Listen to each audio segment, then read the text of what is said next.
right, welcome. This is another episode of RTP Behind the Scenes. Today I'm going to talk to you, obviously, about guitars. You know, what else? So what I'm going to do is cover kind of my main three guitars that I tend to use for Rush Tribute Project shows. There are other ones that I'll rotate in and out every now and then, kind of depending on the need or just whatever I'm feeling like doing at the time. But the three that I'm going to go over today are ones that I tend to use really as kind of my go-to. Really starting with this one. This is a Paul Reed Smith. This is a custom 24, so it's 24 fret, but it's also got the piezo bridge on it, which I tend to use pretty often for a lot of our shows, which is why you're going to see this guitar. I've got one other one it's actually a Carvin custom flame top that has a piezo bridge as well that I'll a lot of times use as a backup to this, just in case, because you know how guitar players are, we tend to break strings. So, and since I don't have a guitar tech ready to hand off something really quick, I need to actually be able to just go over there and grab something mid-song. Fortunately, it has not happened too often. I can think of 2 times over the last 9 years or so where I've popped a string mid-song and had to go to something.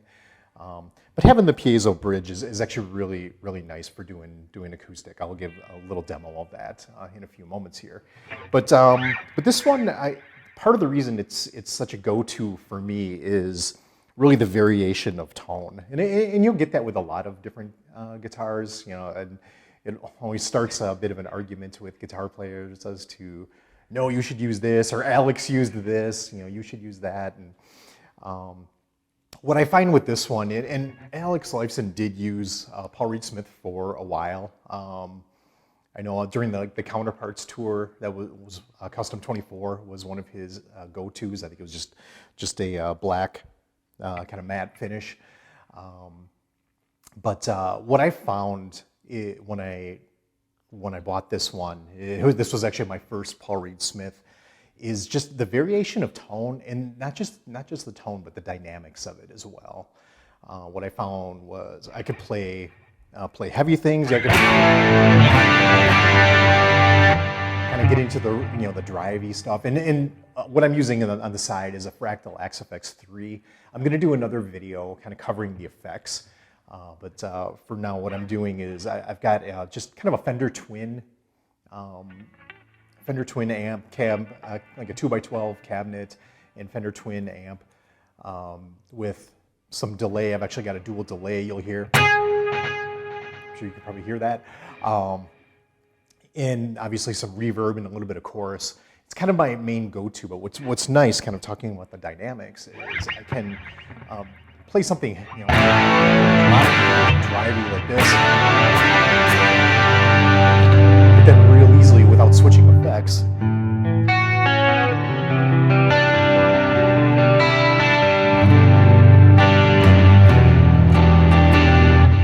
Just get to something real dialed back. It can really be used as a clean tone.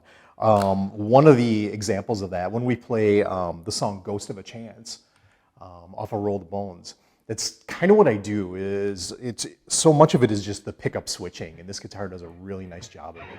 Kind of going from that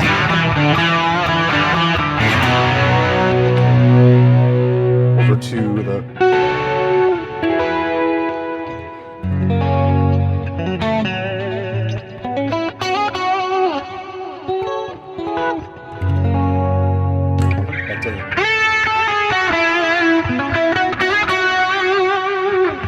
So you can kind of hear the different, the dynamics. I mean, it almost sounds like you're playing different guitars, different patches, and nothing. I haven't switched anything. So just the dynamics of that. What I'm going to do now is go over and switch patches, kind of give you an overview of the piezo bridge and really why that's such an important piece to our sound, and really being able to play this stuff. Okay, I've switched patches, so using the magnetic pickups, like right here, I'm just using a bridge pickup. It's just a real plain, clean tone, a little bit of chorus, I believe, and quite a bit of reverb. But this little mini toggle here, which you kind of see right here, I can either switch to magnetic or magnetic and piezo, or just piezo, which is what I'm going to do right at the moment, but just kind of to give the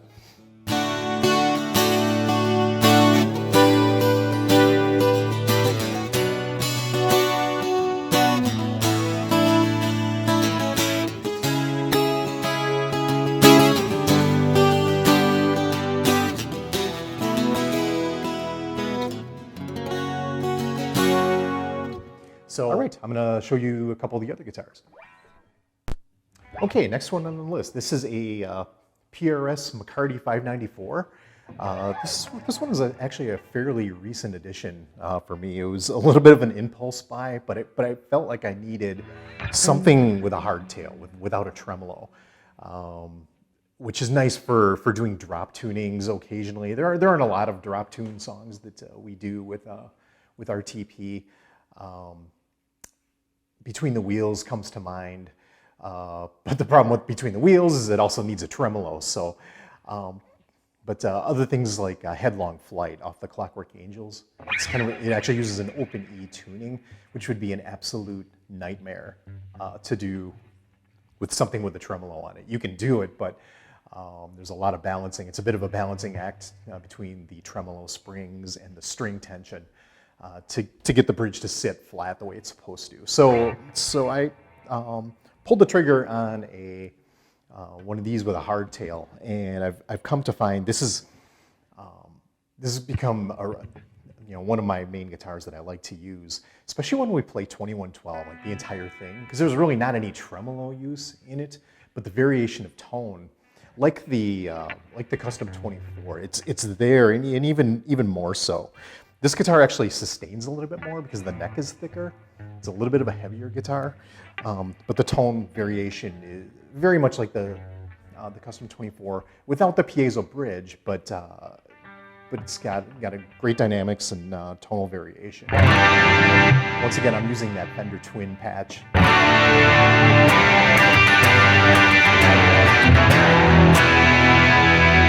I can go right to the...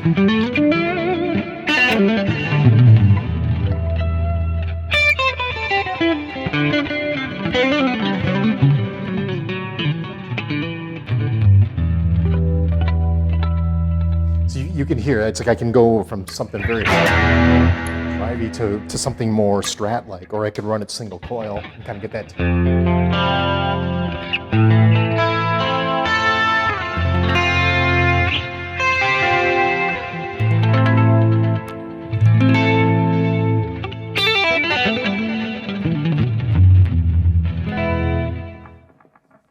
Okay, this is a Carvin, and this one I've had for a number of years.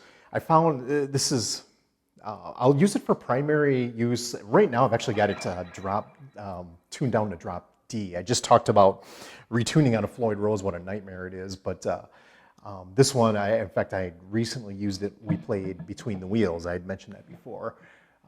It was something that had a drop tuning. So this is a rather heavy patch. It's actually, I've got it dialed up to kind of a lead patch.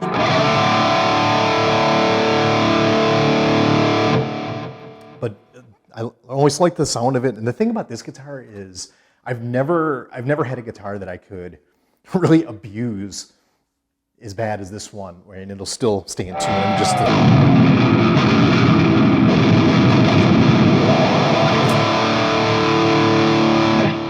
So for doing things like Between the Wheels, perfect, because you need that tremolo, you need to drop tune it.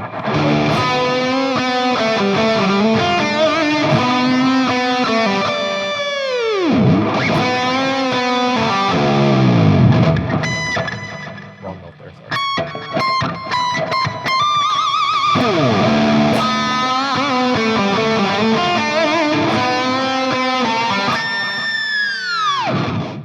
All right, I appreciate everybody joining. As I said at the beginning, this one was more just kind of focused on guitars and dealing with guitars and the technology and effects and pedal boards and this and that. I could go on for hours and hours and hours, which I'm not going to do here. But I will, next video, my plan is to dive into the axe effects and talk about the effects, like really what, what sounds are important, how do I get them, and maybe some specialty effects, things like that. But for now, appreciate you joining, and we'll see you soon.